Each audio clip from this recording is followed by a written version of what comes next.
हिमालय की तलहटी में बसा था एक रहस्यमय और शांत गांव, तपोवन। ये गांव पहाड़ों, नदियों और हरियाली से घिरा हुआ था। लोग सादगी से जीते, लेकिन एक बात जिसने गांव को बाकी दुनिया से अलग बना रखा था, वो था गांव के बीचों बीच स्थित कालेश्वर महादेव मंदिर। इस मंदिर में टंगी थी एक प्राचीन भारी भरकम घंटी। गांव के बड़े बुजुर्ग बताते थे कि ये घंटी समय से जुड़ी है। कहा जाता था, जो इसका रहस्य समझ गया वह समय को बदल सकता है। लेकिन समय की चाल समझना आसान कहाँ होता है। इसी गांव में रहता था आरव, लगभग 14-15 साल का लड़का, तेज दिमाग लेकिन उतना ही लापरवाह। उसकी एक आदत बहुत बुरी थी, वह हर काम टालता रहता था। स्कूल देर से जाना, होमवर्क अधूरा छोड़ना, माँ के कहे काम टालना, और सबसे बड़ी बात, वह समय की कोई कीमत नहीं समझता था। माँ अक्सर उसे समझाती, बेटा समय गया तो लौट कर नहीं आएगा, लेकिन आरव के कानों में ये बातें घुसती ही नहीं थीं। एक रात आरव को एक विचित्र सपना आया।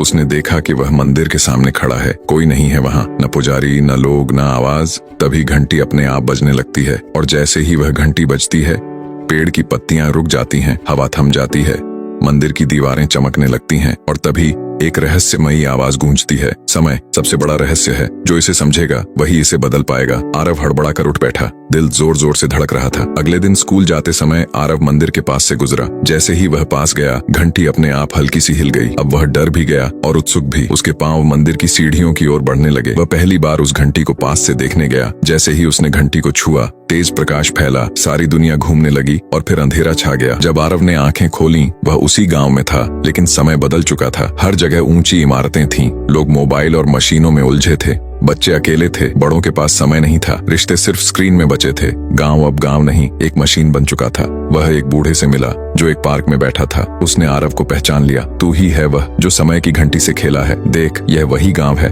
भविष्य का, जहां समय का कोई मोल नहीं रहा। आरव के रोंगटे खड़े हो गए। क्या ये मेरा ही भविष्य है? उसने कांपते हुए पूछा। बूढ़े ने कहा, तू ही तय करेगा। वापस जाओ, जब समय था तुम्हारे पास। घंटी फिर बजती है। इस बार आरव खुद को पुराने जमाने में पाता है।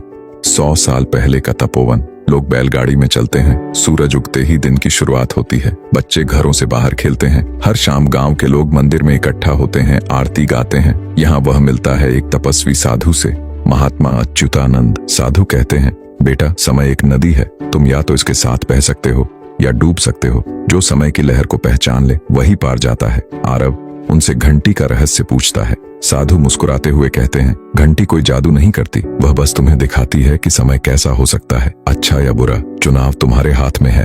अचानक वह फिर से अपने वर्तमान में लौट आता है। अब उसके मन में बहुत कुछ बदल चुका था। अब वह समय की कीमत समझ चुका था।